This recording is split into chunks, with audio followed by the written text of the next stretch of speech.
इस एपिसोड के स्टार्ट में हम होंगजू और शिन्यू को देखते हैं, जहाँ पे शिन्यू उसके फेस पे हाथ रखता है और उसे कहता है कि मैं तुम्हें काफ़ी ज़्यादा प्यार करता हूँ। और उसके बाद वो दोनों हक करने लगते हैं। इतनी देर में वहाँ पे बॉडीगार्ड आता है और कहता है कि माफ़ करना, लेकिन पुलिस वाले आए हैं। इतनी देर में पुलिस वाले कहने लगते हैं कि हमें मिस्टर ना कहीं भी नहीं मिले, तो प्लीज़ अपने आप का सेफ्टी रखिएगा। ये बात सुन के वो दोनों वहाँ से जाने लगते हैं। अब जैसे वो लोग आगे जा रहे थे तो वहाँ पे होंगजू कहने लगती है कि मुझे यहाँ पे ड्रॉप कर दो, मैं घर चली जाऊँगी। जिसमें वो कहता है कि मैं नहीं चाहता कि तुम कहीं जाओ, और उसके बाद उसे अपने घर लेके आता है। अब जैसे वो लोग घर आते हैं तो होंगजू उसे बैठने को कहती है और उसके लिए दवाई लेके आ रही थी। तो वो कहने लगता है कि तुम्हें इतना ही फिक्र था तो तुम मुझे छोड़ के क्यों गई, और उसे कहने लगता है चलो मुझे किस दो। अब ये बात सुन के उसे किस करने लगती है तो कहता है कि मुझे एक किस से काफ़ी नहीं चलेगा।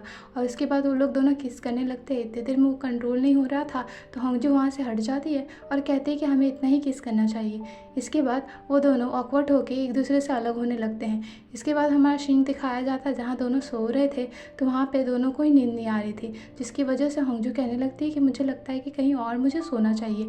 अब इसमें शिन्यू भी कहने लगता है कि मैं भी चला जाता हूँ। अब हमारा दूसरा सीन दिखाया जाता है जहाँ मॉर्निंग में दोनों सो रहे थे, तभी वहाँ पे शिन्यू को डोरबेल की आवाज़ें आने लगती है, जिसकी वजह से वो बाहर जाता है और देखता है कि उसके मदर फादर आए हैं, जिसकी वजह से वो होंगजू को कहने लगता है।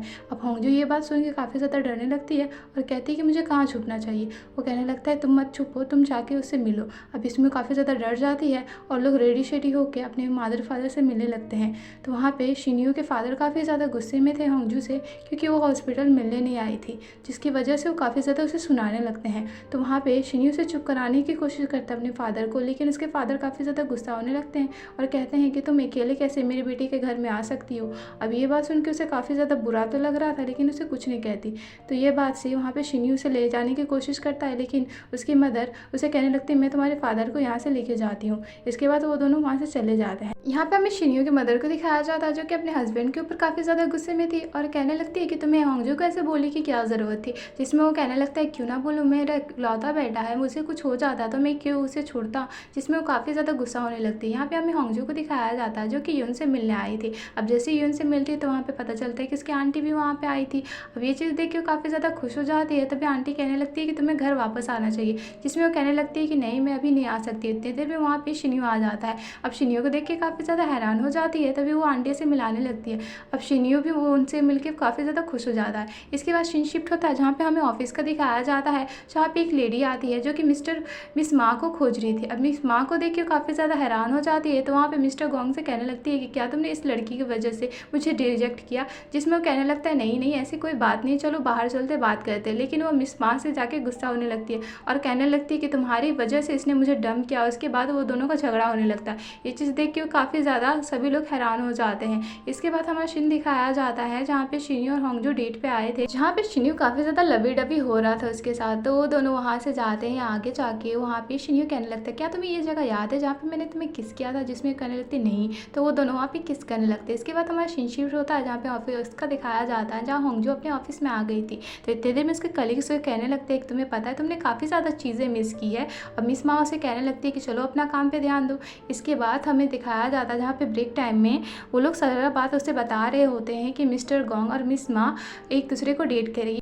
जो बात सुन के वहाँ पे होंगजू काफ़ी ज़्यादा खुश हो जाती है। इसके बाद हमारा सीन दिखाया जाता है जहाँ पे शिन्यू अपने ऑफिस गया था, तो वहाँ पे गुंग उसे हक करने लगता है, कहने लगता है मैंने तुम्हें काफ़ी ज़्यादा मिस किया। जिसमें शिन्यू उसे हटाने लगता है, कहता है कि ऐसे हरकत मत करो। तभी वहाँ पे यून आता है और कहने लगता है कि तुम्हें यहाँ से रिज़ाइन देना पड़ेगा। जिसमें वो पूछता है क्यों, तो बताता है कि मेयर ने डिसाइड किया है कि तुम यहाँ से रिज़ाइन लो क्योंकि तुमने उसकी बेटी को डंप किया है। जिसमें वो कहने लगता है कि मेयर की बेटी मुझे इकलौता डेट नहीं करती थी, वो काफ़ी लोगों को डेट कर चुकी है। ये बात सुन के हैरान हो जाता है। तभी वो पूछने लगता है कि तुम हमेशा मेयर के साइड क्यों लेते हो। इसके बाद हमें होंगजू को दिखाया जाता है जहाँ पे देखती है कि यूरम को कुछ बच्चे बुली कर रहे थे, जो चीज़ देख के वो जाती है और उसको बचाने लगती है। तो बच्चे उसे भी सुनाने लगते हैं। तभी वहाँ पे शिन्यू आ जाता है और बच्चों को कहने लगता है कि ये जुर्म है जो तुम कर रहे हो, मैं तुम्हें सज़ा दे सकता हूँ। इसमें वो बच्चे कहने लगते हैं कि तुम्हारे पास कोई सबूत नहीं है। अब तभी वो फ़ोन निकालने लगता है, जिसकी वजह से वो बच्चे डर जाते हैं और वहाँ से चले जाते हैं। यूरम काफ़ी ज़्यादा खुश हो जाता है। तभी वहाँ पे होंगजू कहने लगती है कि तुम यहाँ पे क्या करने आए थे। जिसमें यूरम कहने लगता है मुझे पता है, ये दीदी को देखने आया था। जिसमें वो काफ़ी ज़्यादा खुश हो जाता है और तभी वो लोग वहाँ से चले जाते हैं और काफ़ी ज़्यादा मस्ती करने लगते हैं। इसके बाद सीन शिफ्ट होता है जहाँ पे हमें शिन्यो के फादर को दिखाया जाता है कि वहाँ के उसे डिवोर्स पेपर देता है। कहते हैं कि आपके वाइफ आपसे डिवोर्स लेना चाहती है। अब ये बात सुन के वो कहने लगता है भला मेरी वाइफ क्यों मुझे डिवोर्स लेगी। इसके बाद वो घर आता है और अपनी वाइफ को खोजने लगता है, लेकिन उसकी वाइफ वहाँ नहीं थी। तभी वो शिन्यो को कॉल करता है और पूछता है कि तुम्हारी मदर वहाँ पे गई है, जिसमें वो कहने लगता है नहीं, वो यहाँ पे भी नहीं है। इसके बाद शिन्यो अपने मदर को कॉल करता है और पूछता है कि बात क्या है, जिसमें वो कहने लगती है कि कोई भी बात नहीं है, मैं काफ़ी दिनों से डिवोर्स लेने का सोच रही थी। जो बात सुन के वहाँ पे शिन्यो अपने मदर को सपोर्ट करने लगता है। इसके बाद हमें सीन शिफ्ट होता है जहाँ पे हमें यून को दिखाया जाता है जो कि लिन से मिलने आया था। तो लिन उसे कुछ पैसे ऑफर करता है और कहता है कि तुम मेरे साथ आ जाओ, जिसमें वो मना करने लगता है। अब वो कहने लगता है कि मुझे पता है कि मेयर काफ़ी ज़्यादा बेवकूफ़ हो, अगर तुम मेरे साथ आ जाओगे तो तुम्हारा फ़ायदा होगा। इसके बाद हमारा सीन शिफ्ट था जहाँ पे हमें शिन्यो को दिखाया जाता है जो कि अपने ऑफिस में था। तभी वहाँ पे लिन उससे मिलने आया था। तभी लिन को देख के काफ़ी ज़्यादा गुस्सा होने लगता है, लेकिन अपने गुस्से को कंट्रोल करता है। तभी लिन उससे कहने लगता है कि तुम्हें पता है कि मैं यहाँ पे क्यों आया हूँ, जिसमें वो पूछने लगता है नहीं मुझे नहीं पता। जिसमें वो कहता है कि तुम्हें पता है मुझे अर्जुन के प्रोजेक्ट मिले हैं और ये जान के तुम्हें काफ़ी ज़्यादा खुशी होनी चाहिए। अब ये बात से वो काफ़ी ज़्यादा हैरान हो जाता है। तभी वो न्यूज़ चेक करता है, अपने फादर को कॉल करता है, जहाँ पे उसके फादर कुछ ज़्यादा नहीं बताते। इसके बाद वहाँ सीन शिफ्ट होता है जहाँ पे हमें दिखाया जाता है कि यून अपने ऑफिस गया था। तभी वहाँ पे शिन्यो था, तो ये शिन्यो को देख के पूछने लगता है तुम यहाँ पे क्या कर रहे। तो बोलने लगता है कि उस प्रोजेक्ट का डिटेल कहाँ है, मुझे वो प्रोजेक्ट चाहिए। जिसमें वो कहने लगता है कि तुम उस प्रोजेक्ट के एडवाइज़र नहीं हो, तो प्लीज़ तुम यहाँ से चले जाओ। इसके बाद सीन शिफ्ट होता है जहाँ पे हमें होंगजू को दिखाया जाता है जो कि वहाँ पे खाना खा रही थी, लंच कर रही थी। तो इतनी देर में वहाँ पे मिस्टर गोंग आ जाते हैं जो कि फ्लावर्स बुके लेके आ रहे थे। उनका प्लानिंग था कि माँ को वो प्रपोज करे। अब मिस माँ उसको देख के काफ़ी ज़्यादा हैरान हो जाती है। तभी सभी लोग साइड में आ जाते हैं और अपने नेक के बल कहने लगते हैं कि क्या तुम मुझसे शादी करोगे। जिसमें मिस माँ काफ़ी ज़्यादा एम्बैरस होने लगती है, जिसकी वजह से वहाँ से तुरंत भाग जाती है। अब वहाँ तो मिस्टर गोंग काफ़ी ज़्यादा हक्के बक्के हो जाते हैं, जिसकी वजह से वो लिंट होकर वहाँ से चले जाते हैं। यहाँ पे हमें होंगजू को दिखाया जाता है जो कि अपनी पासबुक लेने आए थे। जैसे वो पासबुक लेके बाहर निकलती है तो शिन्यो को देख के हैरान हो जाती है और पूछती है कि क्या तुम मुझे दोबारा स्टॉक कर रहे हो। जिसमें वो मना कर देता है और कहता है कि मेरी मदर तुमसे मिलना चाहती है, क्या तुम चलोगे। जिसमें वो कहने लगती है हाँ, और उसके बाद वो वहाँ से दौड़ के चली जाती है। यहाँ पे हमें शिन्यो के मदर को दिखाया जाता है जो कि किम से मिलने आई थी और बोलती है कि क्या मेरे हस्बैंड ने अग्री किया।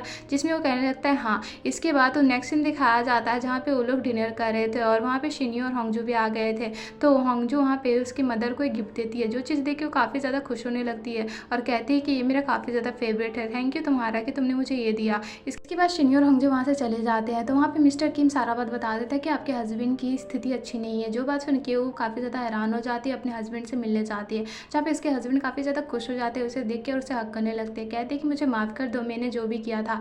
जिसमें वो कहने लगती है कोई बात नहीं, हम लोग दोबारा से लाइफ स्टार्ट करेंगे और उन दोनों का भी वहाँ पे ठीक हो जाता है। इसके बाद हमारा नेक्स्ट सीन दिखाया जाता है, शिन्यो को देखते हैं जहाँ पे वो होंगजू को कॉल करता है और उसे मिलने को कहता है, लेकिन होंगजू उसे मना कर देती है। यहाँ पे हम नायन को देखते हैं जो कि अपने गैदरिंग में आई थी। तो वहाँ पे होंगजू आ जाती है, तो होंगजू को देख के काफ़ी ज़्यादा गुस्सा होने लगती है और कहती है कि भला तुम जैसे शेमलेस इंसान यहाँ पे क्या कर रहा है। जिसमें कहने लगती है शेमलेस तुम हो ना कि मैं। जिसमें वो काफ़ी ज़्यादा गुस्सा होने लगती है और मारने लगती है। तभी होंगजू उसका हाथ पकड़ लेती है और कहती है कि मुझे पता है कि तुमने स्कूल में मेरे साथ क्या किया था। तभी हमें पास का मेमोरीज दिखाया जाता है जहाँ पे नायोन मिन्हू को कही थी कि तुम जाके उसे किस करो और मैं सारा वीडियो बनाती हूँ, और वो वीडियो सभी लोगों को सेपरेट कर दी थी ताकि वहाँ पे होंगजू बुरी बने और सबके सामने वो इनोसेंट मर पाए। तो वो काफ़ी ज़्यादा गुस्सा होने लगती है और सारा बात सबको बताती है, जिसमें वो कहने लगती है कि भला सबूत कौन है। अब वो मिन्हू की तरफ देखने लगती है और कहने लगती है सबूत यहीं पर है, लेकिन वो नहीं बोलेगा और वहाँ से वो चली जाती है और कहने लगती है कि मुझे पता है कि तुम जैसे इंसान हम लोगों को कभी भी नहीं समझ पाएगी।